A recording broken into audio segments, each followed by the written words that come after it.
Today, we'll take a look at recent data showing how well Tesla, BYD, and 23 other automakers are doing globally.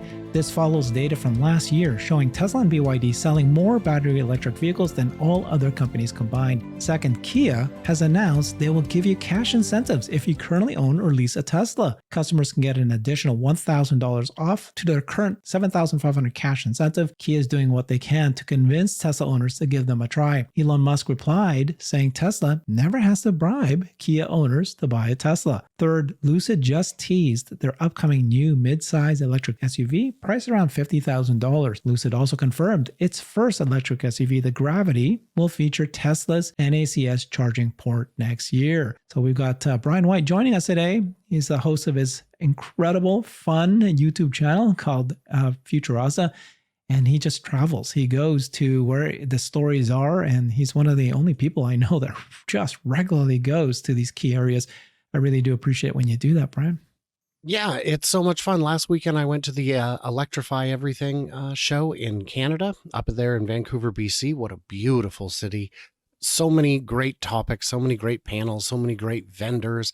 And then this Sunday, if you're in Portland, I'm going to be presenting along with a handful of other people at the Oregon Electric Vehicle Association Ride and Drive event at the Daimler Truck place there on Sunday. So come on out and say hello. Yeah, absolutely. It's hard to find you because you're traveling so much. But if you want easily to track him, go to his YouTube channel. And this is where you're going to get the more broad kind of coverage. Again, I just don't know anybody else who does what you do, Brian.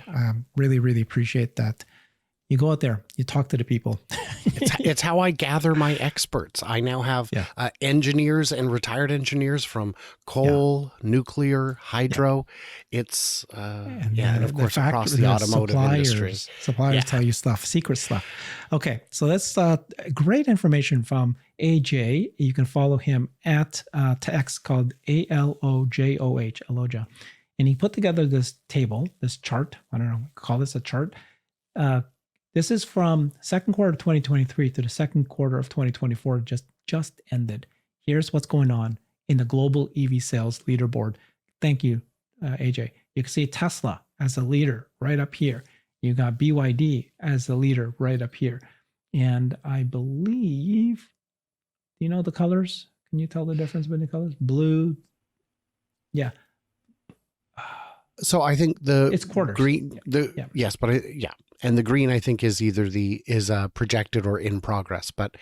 And then the dark blue is the full year. But the thing is, you see Tesla and BYD, and then you see everyone else just bringing up the back of the pack. Yeah. So you got Tesla, BYD, then you got Volkswagen, BMW, Geely, Stellantis, Mercedes. So surprisingly, these guys are appearing at the top. Global. This is global. See, this is where people think the Chinese are doing poorly. But you'll see when EJ goes down, each of these guys are struggling like crazy. And Hyundai here, I expected them to be much closer to BYD. I guess it's obviously global versus US. And then you got your Chinese car companies, Xiaopeng, NIO, Chinese company called a government company called Chang'an, right? Chery, Toyota is way down here, almost nothing. These guys are all tiny little numbers at this point. So let's take a look at what he says. He goes, let's recap what's happening right now while looking at this chart. So number one, Tesla in the clear, global BEV lead, and Tesla's likely reports an all-time best quarter and third quarter based on quarter-to-date reported deliveries. BYD is the only company close to Tesla in terms of unit BEV sales, but not even remotely close in terms of BEV revenue. Attached BYD chart shows how BYD's BEV sales stopped to grow as of August. Hence, not even BYD is a contender in terms of BEV unit sales. They briefly popped up in December of last year, and then they just fell off the chart in the last several quarters in terms of battery electric vehicles. Their hybrids are making it up for them. Thoughts on BYD and Tesla? Yeah, absolutely. So BYD, when we say their growth has stopped, it hasn't actually stopped. It's slowed. It's still growing, but at a pace that looks like nothing compared to the growth we've seen lately. 2 years ago, I asked Sandy Monroe in an interview in Florida about, in the future, who's going to be at the top, who's going to survive. And the short answer was, it'll be Tesla. They'll be on the list, but there's going to be the whole top 10 is going to be rounded out by Chinese companies. And I didn't know it was going to happen this quickly. I think it was in August. BYD was the number 3 auto seller in the world, behind only Toyota and Volkswagen. And they were only, I think, 30,000 units behind Volkswagen. They were only in third place by 30,000 units. That's huge. That's insane. And no, they're not making a lot of money. I don't know if they're making much of any, very small margins. But as long as their investors don't care, they don't care. Market share is what's going to allow them to keep moving forward. And these huge volumes they're doing are how they get the economies of scale. If they were to say, well, we're going to bump up the price $4,000, so we're actually making some money, their sales would go down enough that they wouldn't get that whole 4,000. And guys, the future's electric. We keep seeing Toyota, BMW, all kinds of companies say, well, you know what, we're going to scale back a little on our EV ambitions. But the future is electric. And if you're scaling back on your ambitions, you're playing a very dangerous game. At the Electrify Everything show last weekend, Toyota brought out their BZ4X and 2 hybrids. That's disappointing, you guys. What are you doing? But that's all they have to show. They did have their, Lexus was there with their rebadged Buzz Forks, their slightly more comfortable Buzz Forks. But it's just disappointing. And I'm waiting for them to get serious. Yeah. So we'll see these numbers collapse because they're pulling back, they're struggling, they're reducing factories, they're reducing EV models, they are unprofitable, they're firing people. So if you look at what's happening, here's what AJ is saying. Volkswagen is in deep trouble. It's all over the news now, as I predicted last year. Volkswagen too can't keep up with Tesla and BEVs, and Volkswagen already scrapped various BEV programs. We've been reporting how Volkswagen is actually cutting 2 plants in Germany. That's never been done before. They're laying off employees. They're stopping the pension plans, those kind of things. BMW too is in trouble. So this was a surprise. We thought that they were going to be okay. Stock is down 11% today on the ad hoc announcement that BMW expects to sell fewer cars in 2024 than 2023. Is also no threat to Tesla. I warned 6 months ago, BYD's BMW's financials were much worse than what the headlines are been suggesting. So even though you saw that they were at the top there, they're going to fall off the wayside fairly soon. Geely, which is a Chinese car company, not government owned, as I previously said a long time ago, learned now that they're not. There is ultra low profitability and controls various entities which are in deep trouble. So they own Polestar, Lotus, Volvo, and Geely's key Chinese market. They sell almost 30 different BEVs, but makes barely any sales on each. All underperforming products. Geely 2 is no threat to Tesla due to vastly inferior tech. Stellantis is burning cash, also cut back on EV programs, can't afford a cash burn. So the remaining companies, Mercedes, Hyundai, Changan, and NIO, are all so small that they don't play in the same league. Bottom line, nobody's catching up with Tesla. Any catching up that was done was on the back of giant unsustainable cash burn and massive discounting, especially on fleet sales. The end of this already started since it was unsustainable. And you've seen Elon say that it's not going to last. We're now at the beginning of the end. We're now going to start, we saw these pop up. Oh my God, the competition's coming. But reality is they're not making money. They can only do this for a certain quarter. They can only stuff the dealers too much. Inventory skyrocketed. They can't stuff dealers anymore in the US, for example. And so then you're going to see at that point. So Volvo has the luxury of getting some cash continuously coming in on their commercial side. They've got heavy trucks, they've got heavy equipment, and that is sustainable. And some of that surely is carrying the company a bit. We've seen people say for years, oh, Tesla needs to make more models, more models. We've seen analysts say that Tesla is overvalued because they don't have enough models. But what they have is models that are good, models that are very refined. They could have twice as many, 3 times as many models, but they would suffer the same fate as these other makers who do not have good models. And it doesn't matter how many models you have if no one wants any of them. So I would rather have a company that's laser focused. When I saw Rivian saying that we're going to make the R1T and the R1S and the delivery vehicle all at the same time, I was concerned. And you get these poor investors who say, yeah, but Tesla was losing money for the first 17 years of operation. And what I always have to point out is they weren't losing money on a per unit basis. They were still gross margin positive after about the first 24 original Roadsters. Some of those they sold at a loss because they felt they had to. But since the first couple dozen Roadsters, it's been margin positive on every vehicle.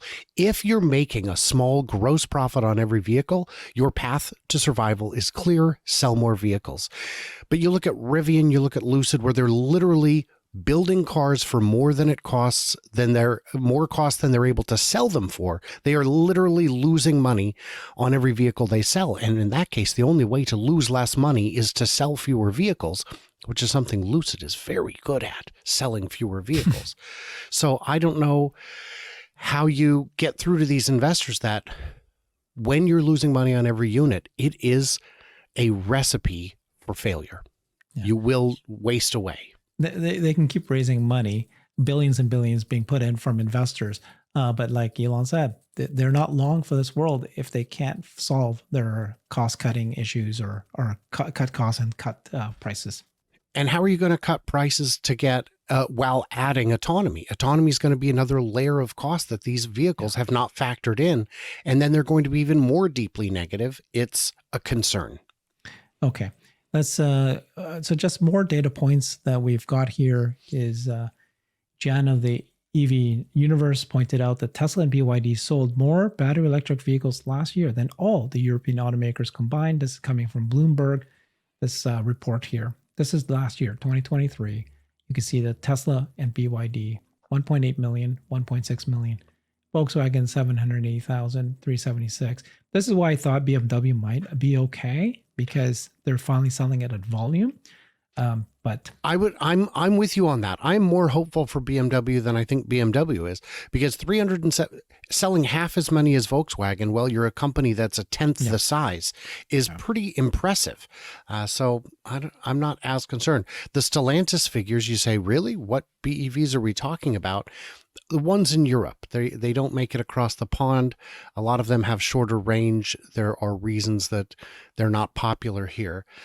And then Mercedes, we've seen those, and Renault, of course, we don't see those in the US, but the Renault will include some very low cost items like the Twizy, which is just a little open kind of, it looks very scary, but it's a very adorable little car.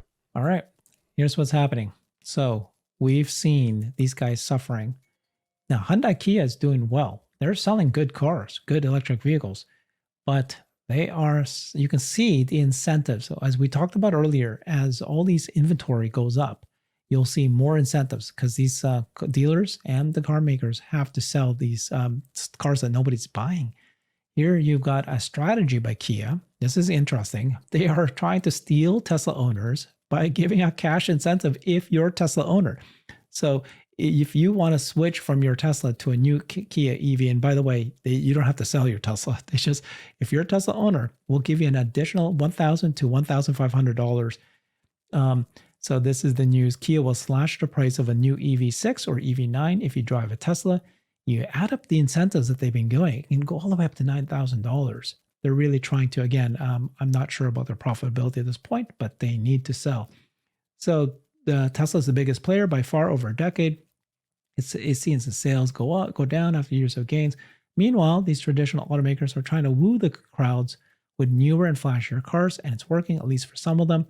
Kia, which is part of the Hyundai Motor Group, one of those legacy car manufacturers that are seeing their EVs and hybrid sales volumes increase, but it wants more. So it's targeting Tesla customers directly with a new cash incentive. So they're offering this thing called the Tesla Competitive Bonus Program. For the EV6, you can get an additional $1,000 off. And with the larger EV9, you get there. They're confusing what they're saying here, but there's a $7,500 incentive. And so now there's an additional $1,500 if you have a customer owns or leases a Tesla. This is the $7,500 customer cash incentive that they already had. So now you can get $9,000 off the EV9 or $8,500 off the EV6. And they don't require the Tesla owners to trade in their vehicles. So now their EV9 goes to $56,000, from $56 to $47,000, and the EV6 can go down to 35,000 after applying the 2 dealer incentives. What do you think about the strategy? This is There's what the there's two V6 big mistakes in there. Yeah. There's two big mistakes in their thinking. First is you don't have to trade in your Tesla. Well, they should make you trade it in, because then at least the Kia dealership would have a good car on the lot to sell. No, the bigger mistake is they're targeting the wrong people. If you convince a Tesla buyer to buy your Kia EV6, what they're going to feel is disappointment, because it's an expensive car that isn't as good as a Tesla. You should be targeting people who drive maybe a V8, maybe something with a lot of power. You should be targeting people who will get in that car and say, wow, I've never driven an electric car before. This is fantastic. Because if you've never driven any electric car, you're going to be very pleased with even a Toyota. I met a guy who had just bought one, and I had to find out, who are you? What made you do this? And he said, well, I'd never driven an electric car before, and this is, I'm pretty sure, just as good as a Tesla. And I said, oh, that's okay. He'll find out someday, and then he'll never go back, because Tesla it is a better experience. It is a better car in the EV space. And these companies, these legacy companies, Hyundai, Kia, Toyota, while they have a great track record with internal combustion powertrains, they're brand new at EVs. And Kia and Hyundai have the luxury of being able to break even or even lose a little bit of money on their EV sales, because they know what the future is and they're willing to invest. And I applaud that. I just hope they can get their costs under control, because those are still expensive cars. So my guess is that this is all marketing. We know that they know that Tesla's loyalty and the net promoter score is through the roof. There's like no one has ever seen 88% loyalty. So if you have a Tesla, you're more likely to buy a Tesla than any other maker. You're not likely to abandon the product. It's more like marketing. So if you are Pepsi, you always want to compare yourself to Coke. If you're not Coke, you always want to say you are, and that's what they're saying here, right? If you've got a Tesla, give us a shot. But then what they're marketing out there is that we're the same as Tesla. Okay. We're almost as good. Trust me. Use Tesla's brand to give you that halo. That's what they're doing. But so let's just, Hyundai Kia may not have needed to do this because they're doing well. They recorded its best ever month in sales in the United States, 75,000 units. That's great numbers. Yeah. That's fantastic numbers. Now that includes gas, hybrid, plug-in hybrid, and all electric models. So the sales of the EV6 went down 25% to 1,000 units. Okay, there you go. It's tiny. Okay. 2,300. Yeah. Sorry, I made a mistake. But I thought that they're doing really well. These are rookie numbers compared to roughly 50,000 units sold by Tesla on average every month in the first half of the year. Yeah. Yep. And there it is. All that brand damage I kept hearing about. And that's me being a little sarcastic. Of course, you can argue fairly that there has been some brand damage, but the sales are still very strong. Even with a CEO who likes to make his beliefs known, even when they're unpopular. When you've got the best car out there, it's really hard to pick something else. So this is what Elon's reply to this. Here's the rub. Tesla never has to bribe Kia drivers to buy a Tesla. Yeah. And yeah, that's hilarious. So Lucid, another, was it Peter Rawlinson, CEO, came out and said, we are better. We're so far ahead of Tesla in technology. He just said that about a month ago. We did a video on that. Well, he's teasing its new midsize electric vehicle. So they sell very expensive cars. Now they're about to sell a sub 50,000 EV. They can't even make money on the more expensive car, the luxury car. How they can make money on this one? They're trying to just tease it, a lower cost midsize electric SUV. Lucid revealed a new teaser of the electric crossover, glimpse into their more affordable lineup. So Peter Rawlinson revealed Lucid was planning to launch an EV priced around $50,000. Right in the heart of Tesla Model 3, Model Y territory. See what I'm saying? They want to always compare themselves to the leader. Although we knew midsize electric crossovers would be one of those new models, Lucid last month told them that there's 3 will actually hit the market. Again, they can't even, I guess they have no other option but go down, because they can't, if you can't make money at the most expensive segment, this is not the time, but they're desperate. Mhm. Well, so what happens? I see a lot of people who are very emotionally invested in Lucid. I assume also financially invested, who Yeah. say, "No, look, a luxury midsize, SUV, a small SUV, a crossover SUV, under 50 grand is going to sell like hotcakes." And I say, right, but you can't make that car for that price. That's the problem. Ford can't make a non-luxurious crossover at that price, and you think you're going to, with less experience, less know-how, higher capital costs, make a luxury version cheaper than Ford can make the Mach-E, cheaper than GM can make the Blazer or Equinox. It doesn't. Great.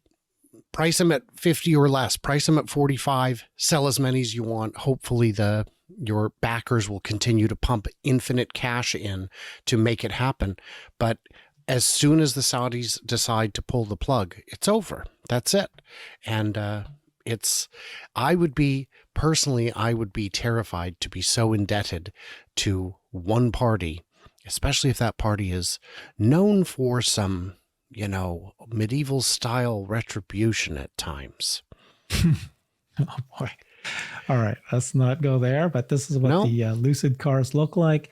It's going to be powered by a new Atlas drivetrain that they unveiled. The drivetrain is smaller, enabling more interior space and higher efficiency than competitors, what they're saying. Slated to enter production 2026. Starting prices under $50,000. We'll see what happens. The trademark that they found it could be called Earth. If filing for an Earth Dream Edition was also made, among others, for Cross-Air, Aircross, and Airspace.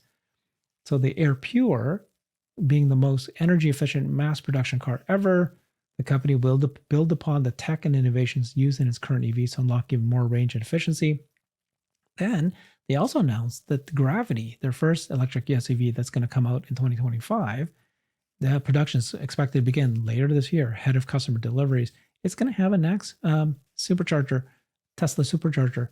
So this is the existing lineup that they have. This is a great table. You got the Sapphire, $250,000. I don't know who's going to buy a Sapphire, $250,000. But I mean, you got the Grand Touring at $110,000. Touring at $78,000 in the Pure, and I don't know how many Sapphire they will sell, but at least on that car, I'm confident they have a positive margin.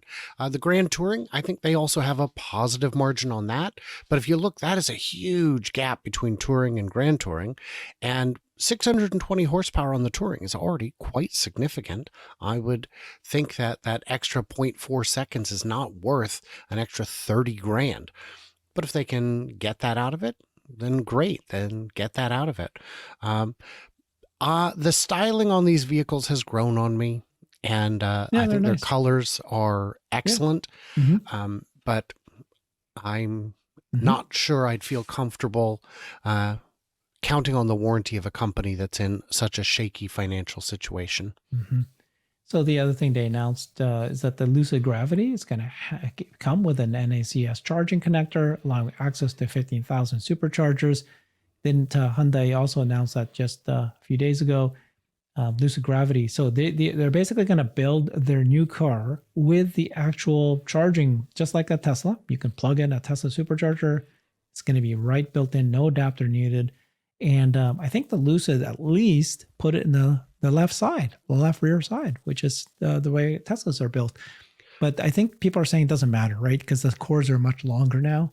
That the square chargers that you'll see, the version 3, version 4 cabinet kind of chargers, the cable is centered in the back of the vehicle.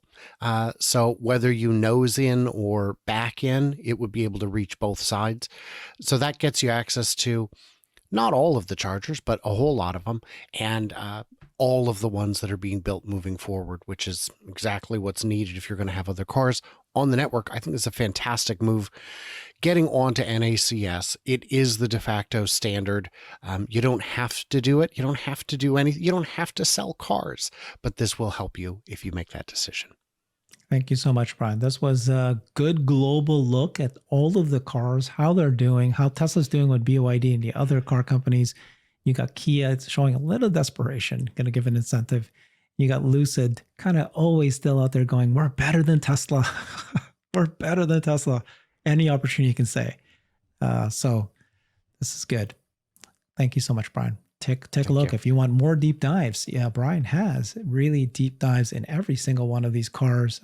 He loves to really show you everything that's going on. So check them out there on his YouTube channel, FutureAza. Thanks, everybody. Bye-bye. I've created a website that is the most comprehensive resource for the Tesla investor. Please check it out. Simply go to my website at herbertong.com.